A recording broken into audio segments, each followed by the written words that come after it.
Hi guys, it is April from Getting Hookah With It. Today I'm here to do my revisit March haul.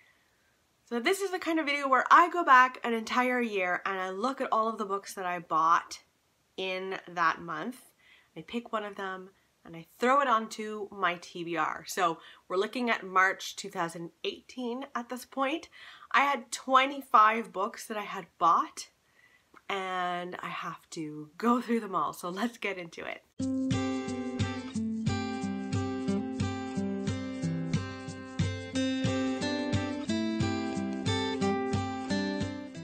Okay, so first I had a little thriller haul that I did last March. The first book on the thriller haul was White Bodies.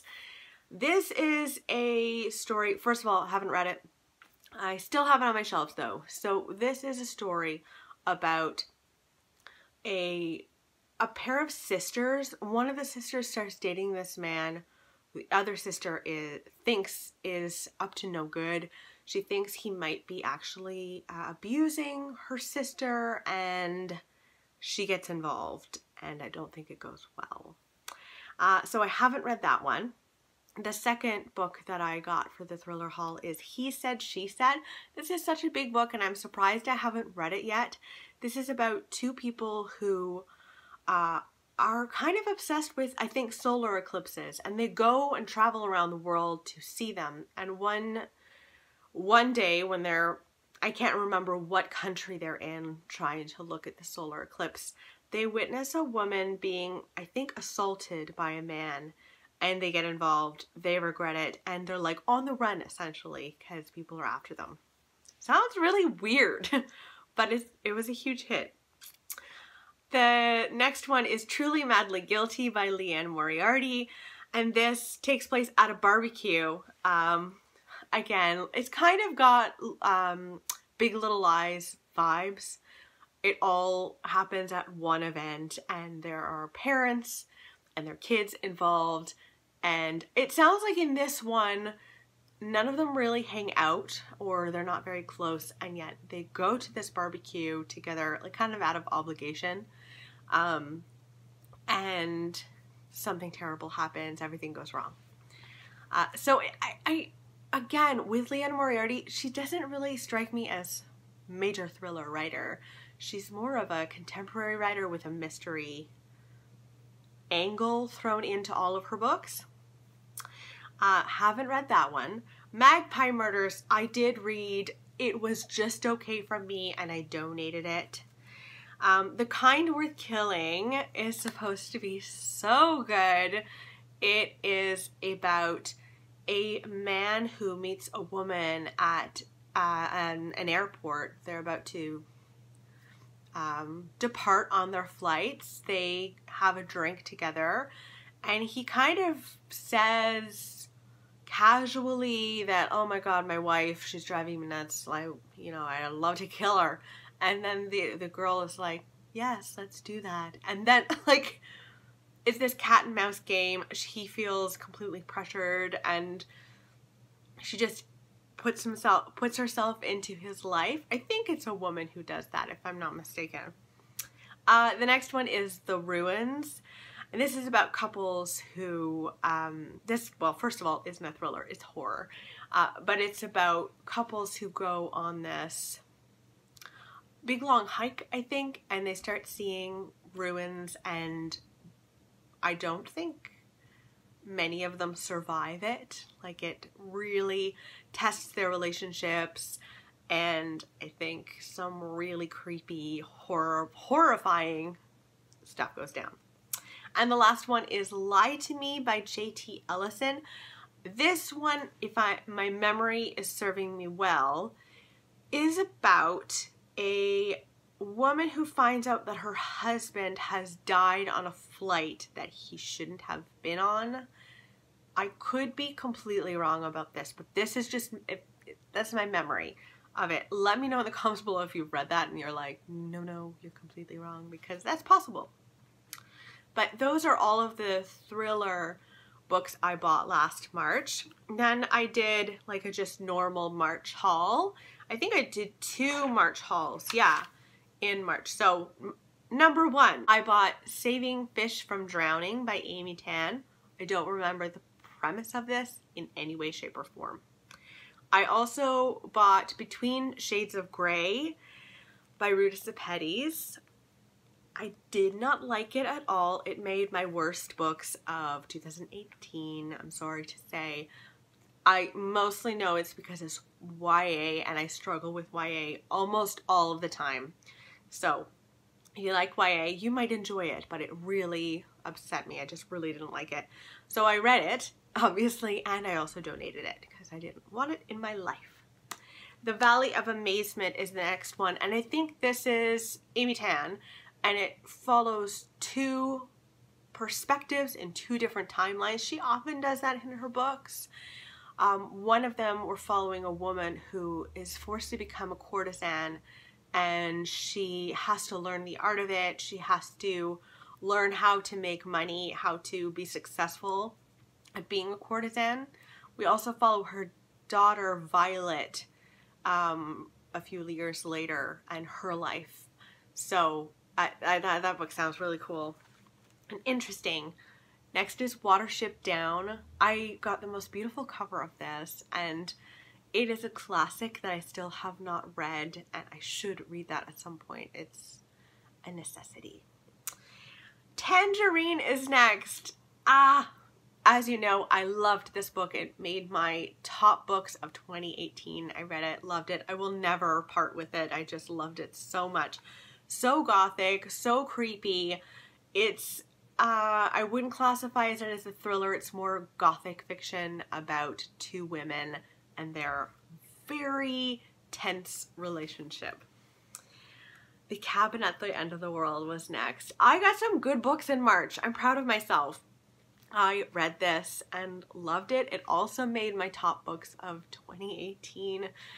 And it is just a screwed up, like, it will play with your mind horror story about a little girl who's, you know, just playing with, I think, grasshoppers outside.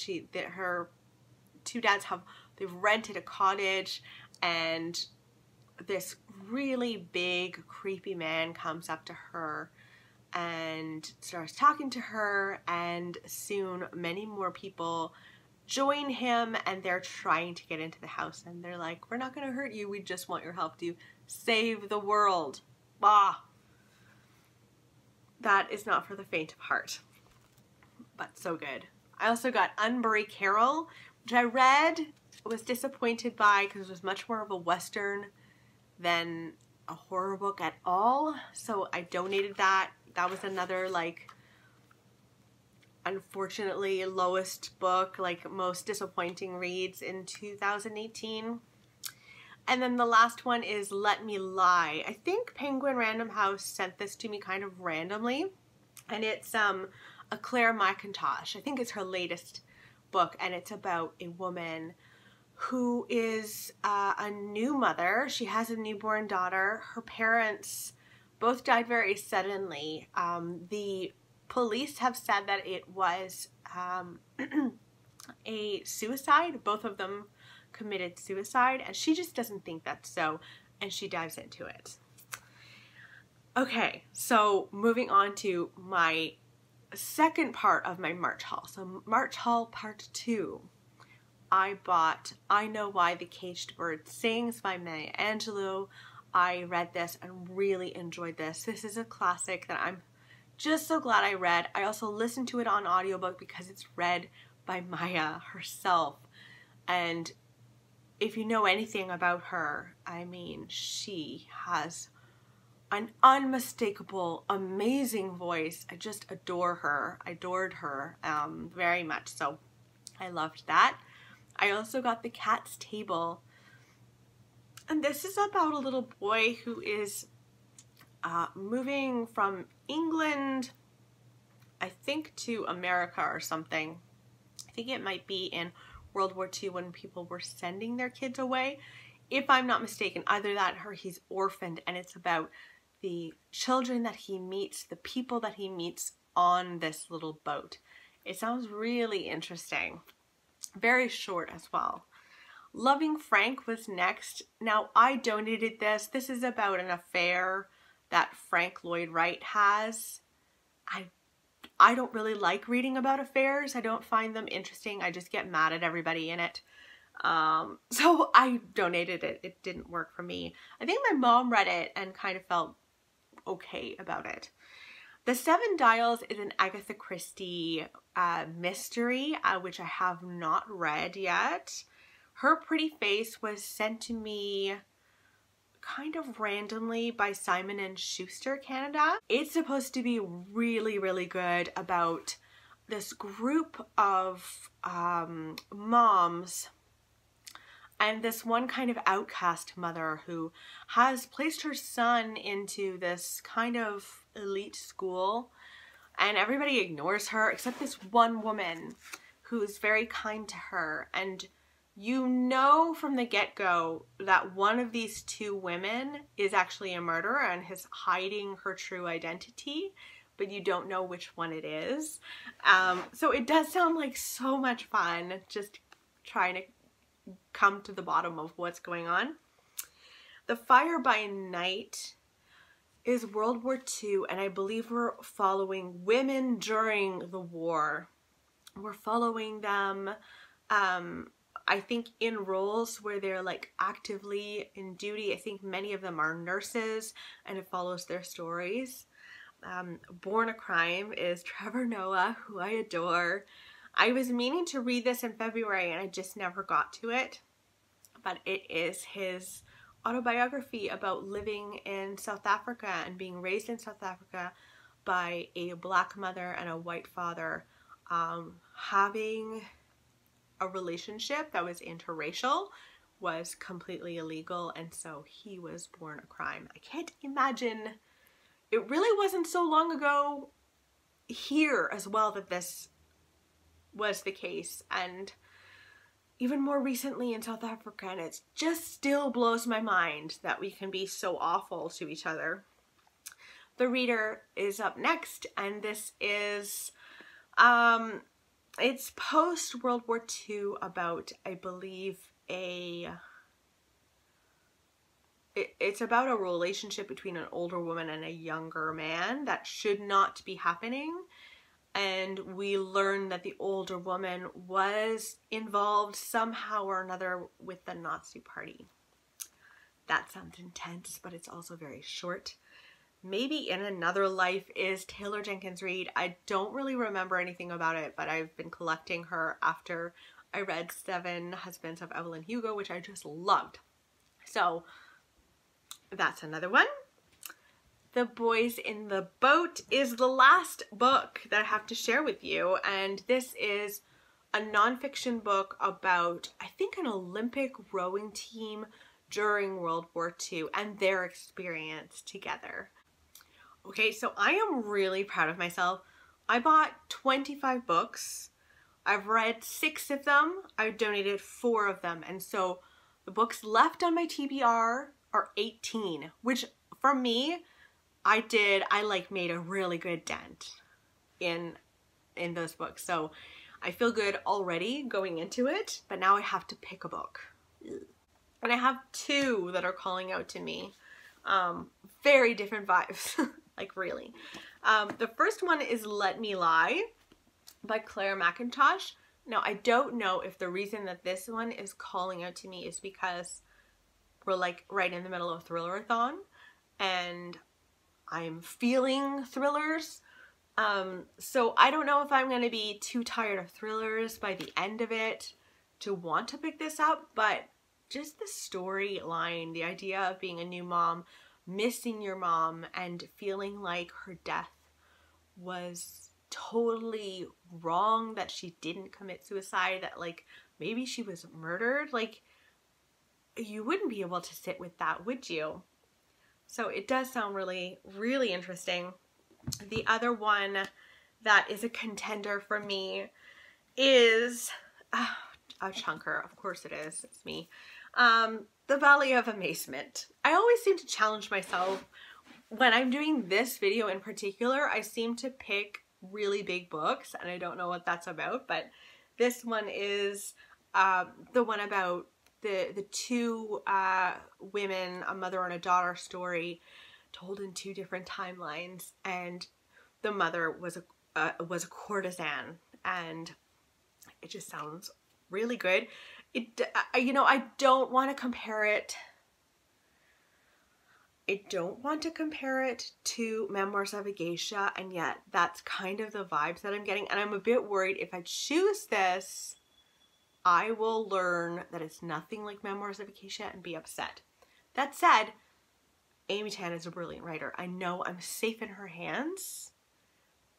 Do I take the risk? Do I take the risk? I think I should. I think I should take the risk, even though this is nearly 600 pages. Wish me luck. I'm gonna need it.